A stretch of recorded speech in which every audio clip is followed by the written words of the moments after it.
তো বন্ধুরা আমরা জানি গত 28 জুলাই থেকে আমাদের ক্লাস 11-এর রেজিস্ট্রেশন চেকলিস্ট ভেরিফিকেশনের কাজ শুরু হয়েছে। চলো বন্ধুরা দেখে নেই কীভাবে এই কাজটি সম্পূর্ণ করব। তো এই কাজটি করার জন্য আমরা প্রথমে একটি গুগল ব্রাউজার ওপেন করব। সেখানটায় লিখব WBCHAC দিয়ে এন্টার কি প্রেস করব। এরপর আমরা সেখানে দেখতে পাবো West Bengal Council of Higher Secondary বলে একটি অপশান, ওর উপর আমরা ক্লিক করব।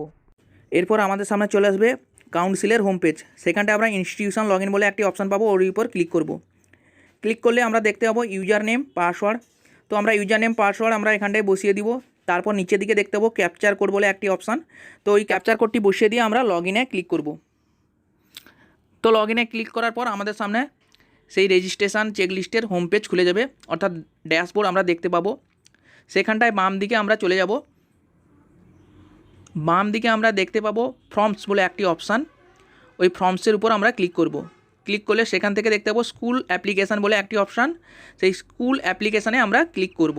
তারপর নিচের দিকে আমরা দেখতে পাবো HS রেজিস্ট্রেশন চেকলিস্ট বলে একটি অপশান, ওর উপরে আমরা ক্লিক করে দিব। সেখান থেকে আমাদের সামনে চলে আসবে চেক লিস্টের হোম পেজ। সেখানটায় আমরা দেখতে পাবো session search by first name status page limit. তো আমরা সেখানটায় সেশান আমরা সিলেক্ট করে দেবো 2024-25। এরপর আমরা সেখানটায় পেজ লিমিটটা করে দেবো 100 দিয়ে আমরা সার্চ অপশানে ক্লিক করব। ক্লিক করতে আমাদের সামনে চলে আসবে যতজন স্টুডেন্ট ক্লাস 11-এ রেজিস্ট্রেশন করেছে তাদের লিস্ট। আমরা উপরের দিকেও দেখতে পাবো টোটাল স্টুডেন্ট সংখ্যা, অর্থাৎ আমরা কতজন স্টুডেন্টের রেজিস্ট্রেশন করেছি সেখানটায় সংখ্যাটা দেখতে পাবো। তার নিচে বাম দিকে দেখতে পাবো এক্সপোর্ট XLS, আর একটি দেখতে পাবো ডাউনলোড PDF। তো আমরা যদি চাই PDF ফাইলও ডাউনলোড করে নিতে পারি, না হলে এক্সেল ফাইলও আমরা ডাউনলোড করে নিতে পারি।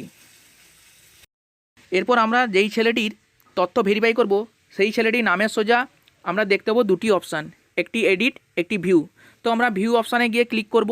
ভিউ অপশানে ক্লিক করলেই আমরা সেই ছেলেটির সমস্ত তথ্য আমরা দেখতে পাবো। তো আমরা একে একে মিলিয়ে নিব সমস্ত তথ্য ঠিক আছে কিনা। যদি সমস্ত তথ্য ঠিক থাকে তাহলে আমরা নিচের দিকে দুটি অপশান দেখতে পাবো, একটি প্রিন্ট একটি ব্যাক বলে একটি অপশান। তো আমরা ব্যাক অপশানে আমরা ক্লিক করে আবার ফিরে আসবো সেই রেজিস্ট্রেশন চেকলিস্টের হোম পেজে।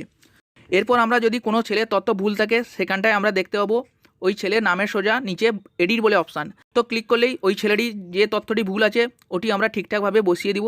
তারপর নেক্সট করে আমরা এই ফর্মটিকে সাবমিট করে দিব। দিলে আমাদের ওই ছেলেটির ভুল তথ্যটি ঠিক হয়ে যাবে। তো এরপর আমরা বাম দিকে উপর দিকে চলে এলে দেখতে পাবো চেক অল বলে একটি অপশান, ওর উপর আমরা ক্লিক করে দিব। তারপর ডান দিকে উপর দিকে দেখতে পাবো অ্যাপ্রুভ বলে একটি অপশান, ওর উপর ক্লিক করব। ক্লিক করলেই আমাদের কাজটি সম্পূর্ণ হয়ে যাবে।